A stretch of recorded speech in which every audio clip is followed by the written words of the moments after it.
এই নে তোদের জমি, তোদেরকে বুঝিয়ে দিলাম, তোরা সব দেখে নে।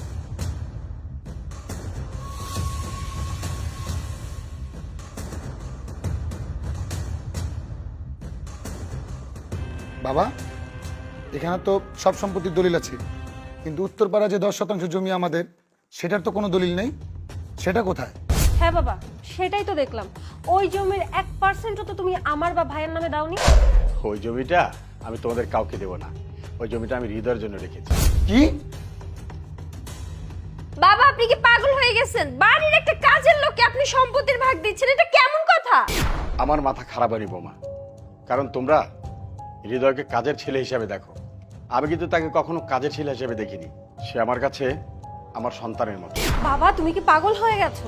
একে তো তুমি আমাদের ভাগের সম্পত্তি এই কাজের লোকটাকে দিয়ে দিয়েছো, তার উপর আবার কি বলছো ও তোমার সন্তানের মতো, মানে এই ফকিন্নিটার সাথে তুমি আমাদের তুলনা করছো। চাচা, আপনি আমার লেগে হুদাহুদি কিসের লেগে ঝামেলাটা করতেছেন? এই ঝামেলা করে লাভ কি?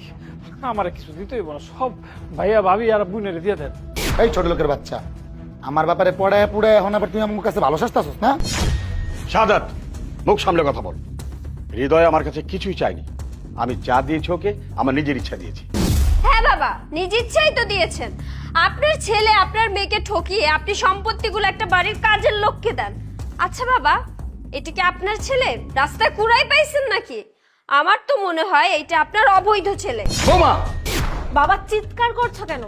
ভাবি যেটা বলেছে খারাপ বলেনি তো, ভাবি যেটা বলেছে সেটা ঠিক বলেছে, আর তা না হলে তুমি এভাবে চিৎকার করছো কেন? যাই হোক বাবা, তুমি এই জমি আমার নামে লিখে দাও। আর নয়তো নয়তো কি কি করবি? নয়তো এই বাড়ি এখনই তোমার ছাড়তে হবে। এটা এখন আমার বাড়ি, আর আমার বাড়িতে আমি কাকে রাখবো কাকে রাখবো না সেটা একান্তই আমার ইচ্ছা।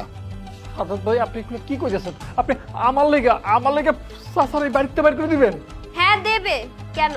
তোর চাচা আদর করে তোর সম্পত্তি লিখে দিছে, তাতে হচ্ছে না? এখন নিয়ে যা তোর চাচারে, দেখি তোর কত মুরদ, নিয়ে তোর চাচাকে খাওয়াস পড়াস, দেখবো তারপরে। সামান্য কিছু জমি আমি হৃদয়কে দিলাম, আর বাকি সব সম্পত্তি তো তোদেরকে দিলাম, তাও তোরা এমন করছিস? চাচা, আপনি এই সব সম্পত্তি আপারে বাইরে ভাবিরে দিয়ে দেন না। আমারে কি লেগে দিতেছেন আর হুদাই কি লেগে ক্যাসেলটা বাজাইতেছেন? আপনি সব হ্যাগো দিয়ে দেন, হ্যাঁ সুখে থাকুন, শান্তিতে থাকুন। আমার কিচ্ছু লাগবো না, আমার কিচ্ছু দরকার নাই চাচা, আল্লাহর রাস্তায় আপনি সবাইরে দিয়ে দেন, আমার কিচ্ছু দরকার নাই। না, ওটা তোর জমি, ওটা আমি তোকে দিয়েছি, তোর প্রাপ্য ওটা। এটা নিয়ে কোনো কথা বলবি না। ঠিক আছে, তাহলে নিজের পথ বাছো। আমি তোমার মতো বেইমানকে খাওয়াতে পারবো না। বেইমান? আমি বেইমান? তোদের কাছে বেইমান হয়ে গেলাম আমি? সাদাত ভাই, আপনি কিন্তু আর বেশি কথা কইতেছেন, আপনি কিন্তু বাজে কথা কইতেছেন চাচারে আর একটা বাজে কথা কইবেন না, তাহলে কিন্তু।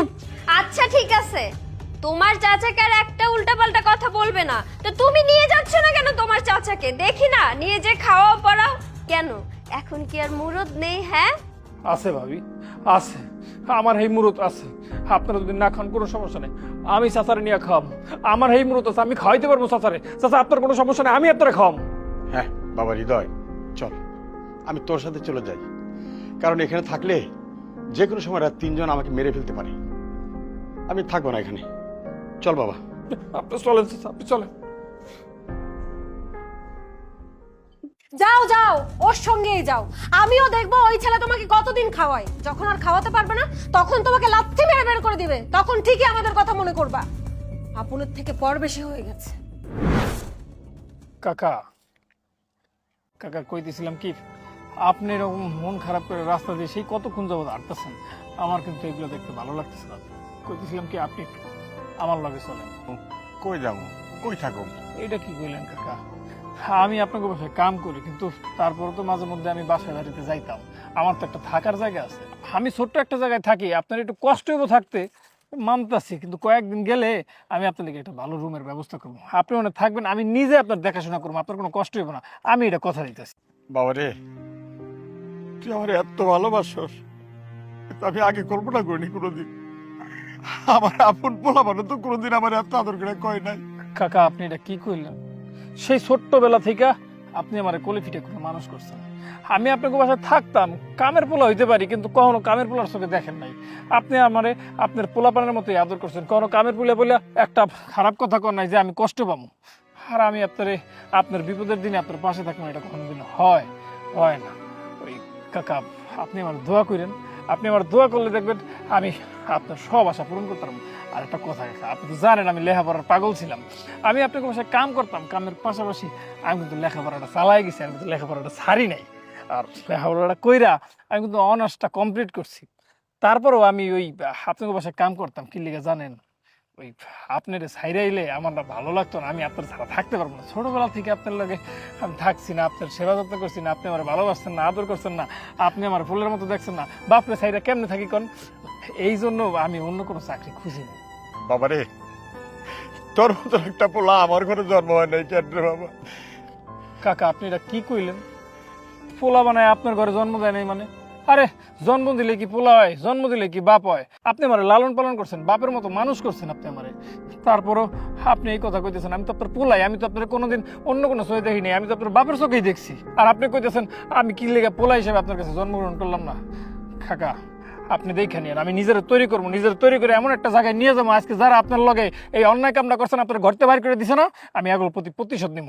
আমি এগো একটা শিক্ষা দিয়ে সারুম, আপনি খালি আমার দোয়া করেন, তাইলে হইব। আমি আপনার প্রতি এই অন্যায়ের প্রতিশোধ নিয়ে সারুম।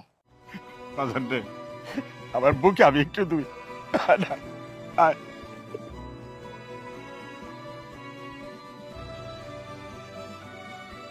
আমার আপন পোলারাও এরকম করে কোনোদিন কয় নাই রে।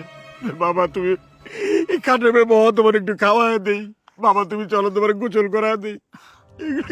চাচা আপনি কাঁদেন না, আপনি কানলে আমার ভালো লাগে না। আপনি চলেন তো আমার লগে, আমি আপনার আমার বাসা লয়ে যাবো, আসেন আপনি। আপনি কাঁদেন না, আসেন আপনি। কাকা আপনার অফিস পছন্দ হয়েছে? অনেক পছন্দ হয়েছে বাবা, অনেক পছন্দ হয়েছে। আমার ছেলে যে উন্নতি করছে এটাই তো আমার কাছে অনেক বড়। আপনার দোয়ার ভালোবাসা ছিল বলেই আমি এটা করতে পারছি।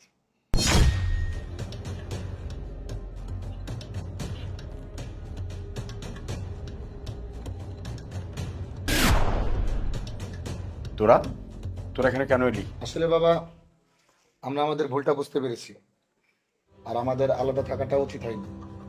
আমরা আবার একসাথে থাকতে চাই। হ্যাঁ বাবা, আমরা আমাদের ভুলটা বুঝতে পেরেছি। তোমার সঙ্গে যে কাজটা আমরা করেছি, আমরা ভুল করেছি। তাই আমরা চাই আবারও নতুন করে আমরা একসঙ্গে মিলেমিশে থাকবো। খালি কি ভুল বুঝতে পারছেন নাকি চিন্তা করছেন, শুনছেন আমি ব্যবসা করে উন্নতি করতে পারছি, সেই টাকার ভাগ নিতে এসে কোনটা? হৃদয় ভাই, এটা কেমন কথা বলছো বলো? তুমি বড়লোক হয়েছো, এটা আমাদের সবার কাছে অনেক ভালো লাগছে। তাই তো আমরা আসলে বাবাকে ছেড়ে থাকতেও পারছি না। একসাথে থাকলে আমরা অনেক ভালো থাকতে পারবো, খুশি থাকতে পারবো। এটাই আসল কথা। তাই তো বলি তোমাদের মতো লোভী স্বার্থপর বেঈমানরা নিজেদের আবার ভুল বোঝে কি করে। আচ্ছা বাবা, এত কথার কি আছে? মানছি হৃদয় বড়লোক হয়েছে, কোটিপতি হয়েছে, কিন্তু সেটা তো তোমার সে জমি বিক্রি করে হয়েছে, তাই না? সেই জমি বিক্রি করে তো সে ব্যবসা করেছে, আর সেই টাকা দিয়ে হৃদয় কোটিপতি হয়েছে। সেই জমিতে তো আমাদেরও হক আছে, তো সেই হিসাবে তো এই ব্যবসা তো আমাদের হক আছে। হ্যাঁ বাবা, এই ব্যবসায় আমাদেরও হক আছে। হ ঠিক কইছেন। বাইরে যাওয়ার রাস্তাটা ওই দিকে। মানে মানে হইছে কাকা আমার যে জমি দিছে সেই জমি আমি বেশি দিই। সেই জমি যেই জায়গায় ছিল সেই জায়গায় আছে। আমি নিজে পরিশ্রম করছি, আমি শিক্ষিত, লেখাপড়া করা একটা পোলা। আমি আপনাকে বাড়িতে কাম করছি, খালি আপনাকে মোহের দিকে তাকায়, কাকার মোহের দিকে তাকায়। ভাই আমি পড়াশোনা কইরা তারপর যে চাকরিটা লইছি, ওই চাকরি দিয়ে আমি একটু একটু করে টাকা জমাইছি, একটু একটু করে টাকা জমাই আমি ব্যবসা শুরু করতাম। সেই ব্যবসা কইরা আজকে আমি এই জায়গায়। আপনারা মনে করছেন কি আপনার মতো বাটপারি করে আমি বড়লোক হইছি? না, আমি আমার নিজের পরিশ্রমের টাকায় বড়লোক হইছি। ভাইয়া, ও কি বলছে এসব? ও কি সত্যি এভাবেই কোটিপতি হয়েছে? হ্যাঁ তাই। স্বার্থ ছাড়া যদি কখনো আসতে পারিস আসবি, আর নয়তো না। যাবি নিয়ে যা যা। বাবা, তুমি আমাদের সাথে এমন ব্যবহার কেন করছো? আমরা তো তোমারই সন্তান।